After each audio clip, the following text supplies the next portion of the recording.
Hello viewers, welcome to E test academy and E test YouTube channel. Viewers, आज की इस video में आपके साथ कांस्टेबल इस्लामाबाद पुलिस पेपर का पार्ट 2 डिस्कस करेंगे। कांस्टेबल इस्लामाबाद पुलिस का ये पेपर 31 दिसंबर 2022 को कंडक्ट किया गया है। व्यूवर्स, इस कंप्लीट पेपर को मुकम्मल वजाहत के साथ, डिटेल के साथ आपके साथ डिस्कस किया जाएगा ताकि आने वाले पेपर्स में, चाहे वो कांस्टेबल इस्लामाबाद पुलिस का पेपर है या कोई और पेपर है, उन तमाम पेपर्स की आपकी बेहतरीन तैयारी इस एक ही वीडियो से हो सके। व्यूअर्स, नोट कर लें, कांस्टेबल इस्लामाबाद पुलिस का ये पेपर जो 31 दिसंबर 2022 को हुआ है, ये मुकम्मल A to Z E test YouTube channel, E test website, E test mobile app, E test notes में डिस्कस किया जा चुका था। पेपर होने से पहले ही ये तमाम डाटा हमारे नोट्स में शामिल था, जिन कैंडिडेट्स ने ई टेस्ट एकेडमी से, ई टेस्ट एकेडमी के नोट्स से तैयारी की है। इंशाल्लाह ताला वो कांस्टेबल इस्लामाबाद पुलिस का ये पेपर अच्छे नंबरों से जरूर पास करेंगे। चलते हैं और रिमेनिंग क्वेश्चंस को डिस्कस करते हैं। सवाल नंबर 19 है। इससे पहले के 18 सवाल पार्ट 1 में मौजूद हैं। इस वीडियो की डिस्क्रिप्शन में लिंक मौजूद है, उस लिंक पर क्लिक करके आप पार्ट 1 देख सकते हैं और उसके साथ साथ आपको उसी लिंक से कांस्टेबल इस्लामाबाद की मुकम्मल सीरीज और तमाम करंट एंड पास्ट पेपर्स भी मिलेंगे। यहाँ पर व्यूअर्स, एक और पॉइंट नोट कर लें, पेपर में जो क्वेश्चन आया था वो सिर्फ इतना था, ये जो बॉक्स के अंदर है, और ये जो शॉर्ट डिटेल है, मुख्तसर तफसील है, ये पेपर में नहीं आई थी, ये आपकी मालूमात में इजाफा के लिए है। वो तमाम पॉइंट्स हम शॉर्ट डिटेल में लिखेंगे जो साबका पेपर्स में बार बार पूछे गए हैं या आने वाले पेपर्स में इनमें से कोई पॉइंट पूछा जा सकता है। ये मोस्ट इंपोर्टेंट होते हैं, शॉर्ट डिटेल वाले जितने भी पॉइंट्स होते हैं। जो मेन क्वेश्चन होता है, ये वाला मेन क्वेश्चन, इससे भी ज्यादा इंपॉर्टेंट हमारी शॉर्ट डिटेल होती है। इसलिए शॉर्ट डिटेल को लाजमी तैयार किया करें ताकि आने वाले पेपर्स की आपकी बेहतरीन तैयारी हो सके। सवाल नंबर 19 है। बाबाए उर्दू किसे कहा जाता है? बाबाए उर्दू मौलवी अब्दुल हक को कहा जाता है। व्यूअर्स, मौलवी अब्दुल हक की जो खिदमात थी उर्दू के लिए वो बेमिसाल थी। इन्होंने उर्दू जुबान की तरक्की के लिए दिन रात मेहनत की। जामिया उस्मानिया के एक तालिबे इल्म थे जिनका नाम था मोहम्मद यूसुफ। इन्होंने मौलवी अब्दुल हक को 1935 में बाबाए उर्दू का खिताब दिया और ये खिताब इतना मकबूल हुआ कि इनके नाम का जुज्व बन गया। बहुत से कैंडिडेट्स ये तो जानते हैं मौलवी अब्दुल हक को बाबाए उर्दू कहा जाता है, लेकिन ये कोई जानता है कि इनका नाम बाबाए उर्दू किसने रखा था। ये एक स्टूडेंट था, मोहम्मद यूसुफ इसका नाम था। इसने 1935 में मौलवी अब्दुल हक को बाबाए उर्दू का टाइटल दिया, खिताब दिया। व्यूअर्स, डॉक्टर मौलवी अब्दुल हक ने अंजुमन तरक्की उर्दू की बुनियाद भी रखी। सवाल नंबर 20, मंछर झील किस जिला में वाक़या है? व्यूअर्स, मंछर झील जो है ये दादू में वाक़या है। यहाँ पर नोट कर लें, मंछर झील सूबा सिंध में वाक़या है। सूबा सिंध में 2 इजला हैं, एक जिले का नाम है दादू और दूसरे जिले का नाम है जामशोरू। इन दोनों इजला के दरमियान ये मंछर झील वाक़या है। अगर आने वाले पेपर में आपको दादू की बजाय जामशोरू दिया गया हो तो आपने जामशोरू को ही टिक करना है, क्योंकि ये झील इन दोनों इजला के दरमियान में वाक़या है। अगर पेपर में ये दोनों ऑप्शंस हो और बोथ ए एंड बी लिखा हो तो आपने बोथ ए एंड बी को टिक करना है। ये तमाम पॉइंट्स आपको इसलिए बताए जाते हैं ताकि आने वाले पेपर्स में अगर पेपर सेटर, एग्जामिनर आपको कंफ्यूज करने के लिए कोई और ऑप्शन दे तो आपको तमाम ऑप्शंस का पता हो, आप कंफ्यूज बिल्कुल भी ना हो। मंछर झील कुदरती साफ पानी की पाकिस्तान की सबसे बड़ी झील है। ये झील 350 मुरब्बा किलोमीटर पर मुश्तमिल है। क्वेश्चन नंबर 21, पाकिस्तान के सबसे बड़े सहरा का क्या नाम है? पाकिस्तान के सबसे बड़े सहरा का नाम सहराए थर है। सहराए थर को द ग्रेट इंडियन डेजर्ट भी कहा जाता है। ये सहरा, ये डेजर्ट पाकिस्तान और इंडिया दोनों मुमालिक में वाक़या है। सहराए थर पूरी दुनिया का 20वां बड़ा सहरा है और पूरी दुनिया का 9वें नंबर पर गर्म तरीन सहरा कहलाता है। इस सहरा का कुल रकबा 2,38,254 मुरब्बा किलोमीटर है।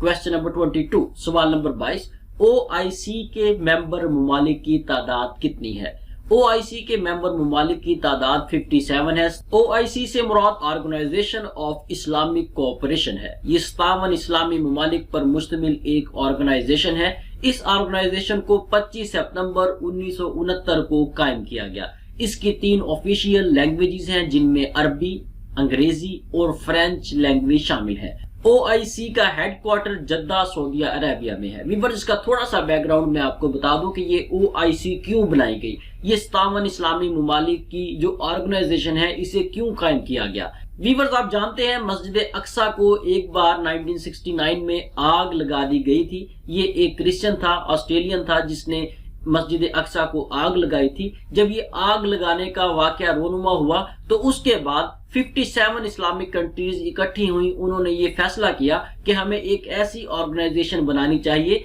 जिसमें तमाम मुस्लिम ममालिक के मसाइल को डिस्कस किया जा सके, उनका सोल्यूशन निकाला जा सके और उन मसाइल को अच्छे तरीके से रिजॉल्व किया जा सके। तो तभी 1969 में OIC, organisation of Islamic cooperation को कायम किया गया। क्वेश्चन नंबर 23, GPS किसका मुखफ़्फ़ है? GPS ऑप्शन बी यहाँ पर सही जवाब है। GPS stands for global positioning system. GPS को अमेरिका की आर्मी के 4 लोगों ने मिलकर 1978 में मुतारफ करवाया गया। GPS को पहली बार 22 फरवरी 1978 को लॉन्च किया गया। वीवर्स, मजीद आगे जाने से पहले आपसे रिक्वेस्ट है कि वीडियो को लाइक जरूर कर दें। किसी भी पेपर को स्पेशली ई टेस्ट एकेडमी के इस प्लेटफॉर्म पर सॉल्व करने के लिए बहुत ज्यादा मेहनत दरकार होती है। हम एक एक पॉइंट को डिटेल के साथ डिस्कस करते हैं, जिसके लिए बहुत ज्यादा वक्त, बहुत ज्यादा मेहनत दरकार होती है। इसलिए हमारी टीम की हौसला अफजाई के लिए कमेंट सेक्शन में कमेंट्स जरूर किया करें, कंजूसी का मुजाहरा मत किया करें। उसके साथ साथ अगर आपने अभी तक ई टेस्ट यूट्यूब चैनल को सब्सक्राइब नहीं किया तो हमारे इस चैनल को सब्सक्राइब कर लें और साथ बेल आइकन को लाजमी प्रेस करें, ताकि जो भी नई वीडियो, जो भी रिमेनिंग पार्ट्स हम अपलोड करें, उसका नोटिफिकेशन आपको मोबाइल स्क्रीन पर सबसे पहले मिल सके। इसके साथ साथ वीवर्स, एक और मेन पॉइंट नोट कर लें। ई टेस्ट एकेडमी ने कांस्टेबल, इस्लामाबाद पुलिस पेपर्स या तहरीरी इम्तिहान की तैयारी के लिए तमाम मौजूदा और साबका पेपर्स को इकट्ठा किया है, उन्हें हल किया है डिटेल के साथ। जिस तरह हम वीडियोस में डिटेल से डिस्कस करते हैं, ये तमाम डिटेल हमारे नोट्स में शामिल है। इन नोट्स में मौजूदा 31 दिसंबर 2022 का मुकम्मल हलशुदा पेपर शामिल कर दिया गया है। अगर आप up to date constable, Islamabad police के नोट्स बजरिया डाक मंगवाना चाहते हैं तो ई टेस्ट एकेडमी के ऑफिशियल व्हाट्सएप कॉन्टैक्ट नंबर पर राब्ता करें और घर बैठे ये नोट्स बजरिया डाक मंगवाएं। इसके अलावा आप किसी भी पेपर के तहरीरी इम्तिहान या इंटरव्यू की तैयारी के लिए हमारी ई टेस्ट वेबसाइट से किसी भी नोट्स को बजरिया डाक ऑनलाइन ऑर्डर करके मंगवा सकते हैं। आपके सामने ई टेस्ट एकेडमी का ऑफिशियल व्हाट्सएप कॉन्टैक्ट नंबर और ई टेस्ट वेबसाइट का एड्रेस दर्ज है। सवाल नंबर 24, ड्यूरंड लाइन कब बनाई गई? ड्यूरंड लाइन को 1893 में कायम किया गया। वीवर्स, ड्यूरंड लाइन जो है ये एक ऐसा इंपॉर्टेंट क्वेश्चन है, इससे रिलेटेड क्वेश्चन हर पेपर में, तकरीबन 99.9% पेपर्स में ड्यूरंड लाइन से रिलेटेड क्वेश्चन लाजमी आता है। चाहे वो ड्यूरंड लाइन की लंबाई पूछ लें, चाहे वो उसको कायम करने की डेट पूछ लें, या एग्जामिनर ये पूछ ले कि ड्यूरंड लाइन को साइन करने में कौन कौन सी पर्सनैलिटीज शामिल थी। इसके साथ साथ ये भी पूछा जा सकता है कि ड्यूरंड लाइन का नाम ड्यूरंड लाइन क्यों है। ये तमाम इन्फॉर्मेशन आपको शॉर्ट डिटेल में दी जाएगी। इसको नोट कर लें, सुन लें, लिख लें। अगर आपने नोट्स मंगवा लिए हैं तो आपको लिखने की जरूरत नहीं है, ये तमाम इन्फॉर्मेशन हमारे नोट्स में मौजूद है। ड्यूरंड लाइन पाकिस्तान और अफगानिस्तान के दरमियान बाउंड्री लाइन है। इस बाउंड्री लाइन की लंबाई 2611 किलोमीटर है। वीवर्स, यहाँ पर एक कंफ्यूजन है, बहुत से पेपर्स में कहीं पर 2252 है, कहीं पर 2411 है, मुख्तलिफ लेंथ्स हैं ड्यूरंड लाइन की। लेकिन ये जो 2611 हमने यहाँ पर मेंशन की है, इसको बाकायदा हमने वेरीफाई किया है। आप भी इसे वेरीफाई कर सकते हैं। गवर्नमेंट ऑफ पाकिस्तान की वेबसाइट है, सर्वे की वेबसाइट, वहां पर 2611 किलोमीटर मौजूद है। वहीं से ही हमने इस लेंथ को लिया है जो आपके साथ हम शेयर कर रहे हैं। इस बाउंड्री लाइन को 12 नवंबर 1893 को एक मुआहदे के तहत खींचा गया। मोरखा 12 नवंबर 1893 को अफगानिस्तान के बादशाह अब्दुर्रहमान खान और बरतानवी नुमाइंदा मोर्टिमर ड्यूरंड के दरमियान मुआहदा तय पाया।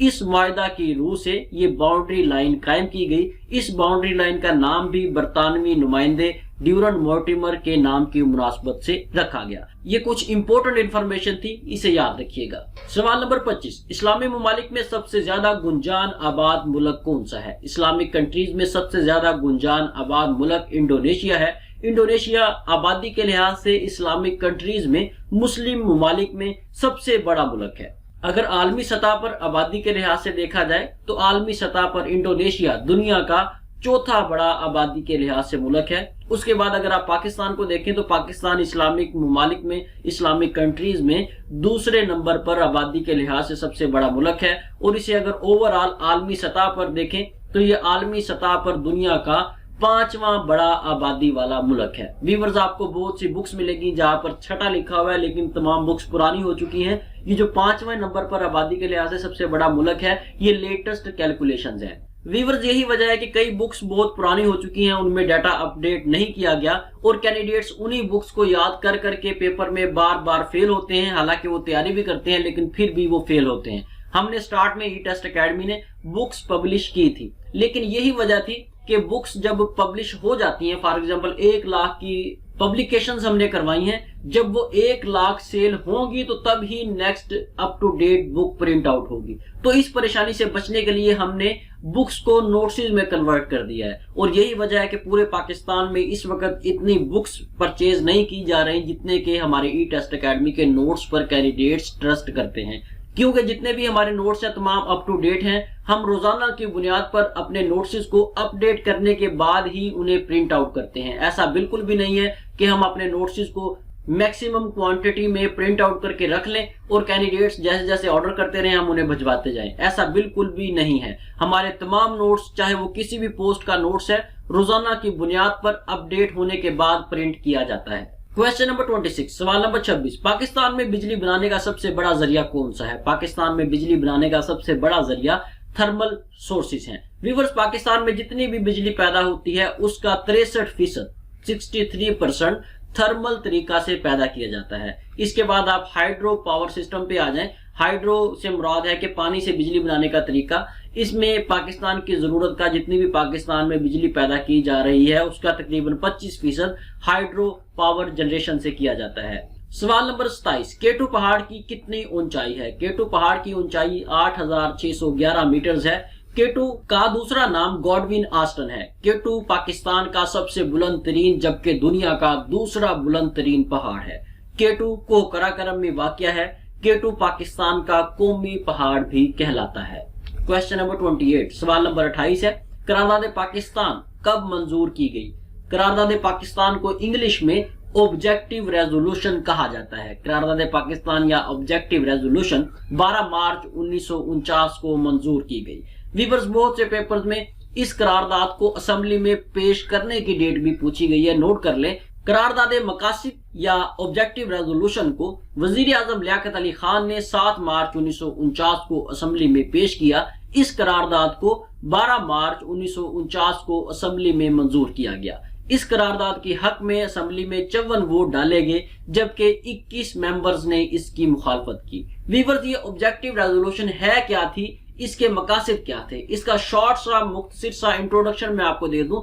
इस करारदाद का बुनियादी मकसद ये था कि पाकिस्तान में जो भी आइन बनाया जाए, जो भी कानून बनाया जाए मुस्तकबिल में, उस कानून को, उस आइन को इस्लाम के असूलों, कवानीनों, ज़वाबित को मद्देनजर रखते हुए बनाया जाए। कोई भी कानून ऐसा नहीं बनाया जाएगा पाकिस्तान का जो इस्लामी असूलों के खिलाफ हो। ये करारदाद मकासद के बुनियादी बेसिक पॉइंट्स थे जिनकी बिना पर इस करारदाद को मंजूर किया गया ताकि फ्यूचर में जो भी कानून बने वो इस्लाम के बुनियादी असूलों को फॉलो करते हुए बनाया जाए। व्यूअर्स, यहाँ पर नोट कर लें, कोई भी पेपर है आपका, चाहे वो कांस्टेबल इस्लामाबाद पुलिस का है, चाहे वो पंजाब पुलिस का है, सिंध पुलिस का है, बलूचिस्तान पुलिस का है, या आपका किसी और डिपार्टमेंट का है, चाहे वो रेस्क्यू है, वापडा है, रेवेन्यू है, किसी भी डिपार्टमेंट के पेपर की तैयारी के लिए आप सबसे पहले उस पोस्ट के करंट एंड पास्ट पेपर्स तैयार करें। करंट एंड पास्ट पेपर्स तैयार करने के लिए ई टेस्ट पाकिस्तान की नंबर 1 बेस्ट वेबसाइट है, जहां पर आपको तमाम के तमाम करंट एंड पास्ट पेपर्स मिलेंगे,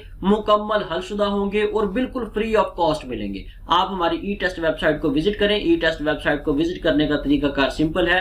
आपने गूगल में जाकर ई टेस्ट लिखकर सर्च करना है, आपके सामने पहले नंबर पर हमारी ई टेस्ट वेबसाइट आएगी। ई टेस्ट वेबसाइट को ओपन करें और अपनी रिक्वायरमेंट के मुताबिक किसी भी पेपर की तैयारी बिल्कुल फ्री ऑफ कॉस्ट करें। ई टेस्ट वेबसाइट को विजिट करने के बाद इंशाअल्लाह ताला बार बार आप खुद भी विजिट करेंगे और अपने दोस्त अहबाब को, जानने वालों को या दूसरे उम्मीदवारान को भी ई टेस्ट वेबसाइट से तैयारी करने का मशवरा देंगे इंशाअल्लाह। सवाल नंबर 29, अक़वाम मुत्तहिदा के सेक्रेटरी जनरल का क्या नाम है? अक़वाम मुत्तहिदा को इंग्लिश में यूनाइटेड नेशंस कहा जाता है।